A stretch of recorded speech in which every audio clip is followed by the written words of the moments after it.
নমস্কার বন্ধুরা, সবাই কেমন আছেন? আমার রান্নাঘর ব্লগে সবাইকে স্বাগতম। তো এখন বিকেল বাজে 5টা। এই কিছুক্ষণ আগে এত বৃষ্টি হয়েছে যে গাছগুলো দেখুন জলে ভর্তি পাতার মধ্যে। তো এত বৃষ্টি হয়েছে, ঠান্ডা ঠান্ডা একটু ওয়েদার হয়েছে, তো সেই কারণে আমি আজকে একটু পনির টিক্কা বানাবো বিকেলে সবার জন্য নাস্তায়। চলুন, পনির টিক্কাটা বানানোর জন্য কী কী উপকরণ লাগছে দেখুন। প্রথমে দই 1 কাপের মতো দই দিলাম। এবারে দেবো আদা রসুনের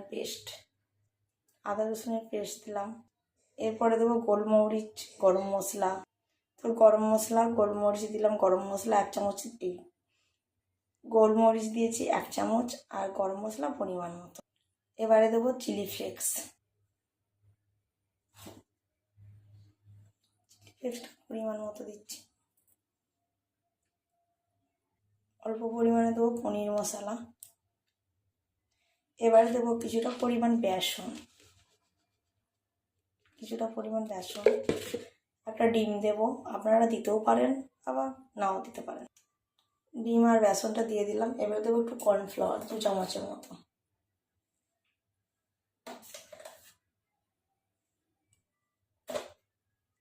পরিমাণ মতো লবণ দেব।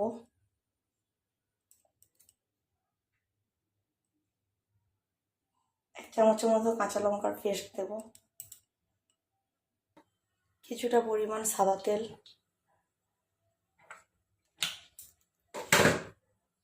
আর 2 চামচের মতো হলুদ দিয়ে দেবো। দেখুন কিছুটা পরিমাণ হলুদ দিয়ে দিয়েছি। এই মিক্সচারটা ওতে দিয়ে দেবো ব্যাটারের সাথে। তো গরম করে রাখা তেল হলুদের পেস্টটা দিয়ে দিচ্ছি। দিয়ে ম্যাগনেটটাকে ভালো করে। তো এটা মিক্স হয়ে গেছে। এবার এর সাথে পনির অ্যাড করব, কিছুটা পনির। তো এটা আমি আমার খুড়তুতো বোনের ছেলের অন্নপ্রাশনে গিয়েছিলাম, তো সেখানে এই পনির টিক্কাটা বানিয়েছিল। এবারে দেবো ক্যাপসিকাম।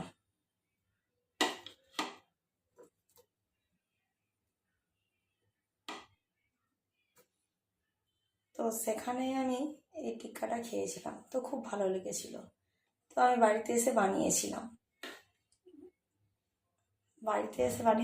খুব অসাধারণ হয়েছিল, সবার খুব ভালো লেগেছিল। তো সেই কারণে আমি আজকে বানাচ্ছি আপনাদেরকেও বানিয়ে খাওয়ার জন্য, আপনারাও বানিয়ে খান।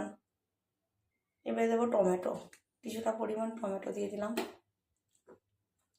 এবারে দেবো পেঁয়াজ কুচি, স্লাইস করে ছাড়িয়ে নেওয়া পেঁয়াজ কুচি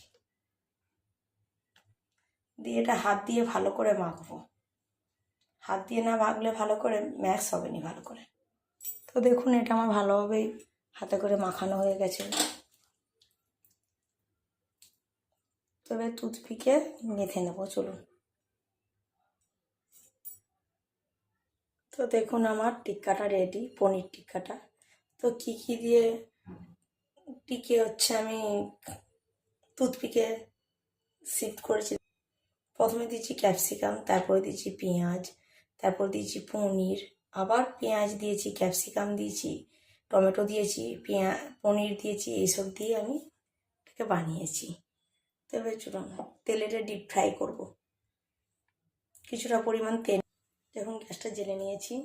এবার কড়াই কিছুটা পরিমাণ সাদা তেল দেব, যেন ডিপ ফ্রাই হয় সেরকমভাবে তেলটা নেব।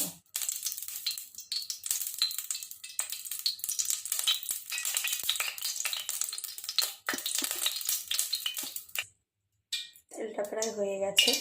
এবার এক এক করে ওটা টিক্কাগুলো দিয়ে দেবো।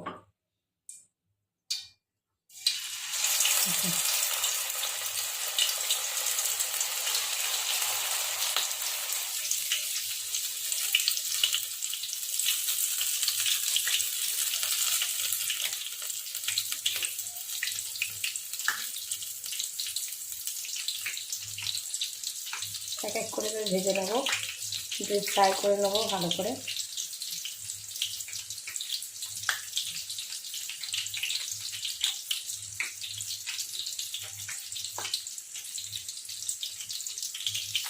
তো দেখুন এক এক করে আমি উল্টিয়ে দিচ্ছি।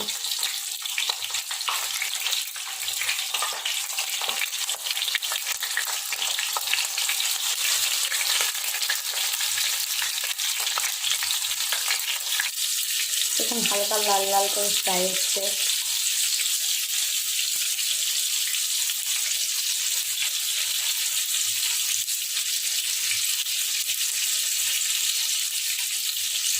আপনারাও এইভাবে বানিয়ে খান। ভালো লাগলে সাবস্ক্রাইব, একটা কমেন্ট করবেন কেমন হয়েছে। তো এগুলো দেখুন আমার লাল লাল করে ভাজা হয়ে গেছে, এবার তুলে নেব। এক এক করে তুলে নেব। দেখুন আমার টিক্কা রেডি। কেমন হয়েছে কমেন্ট করবেন। Tata, bye bye.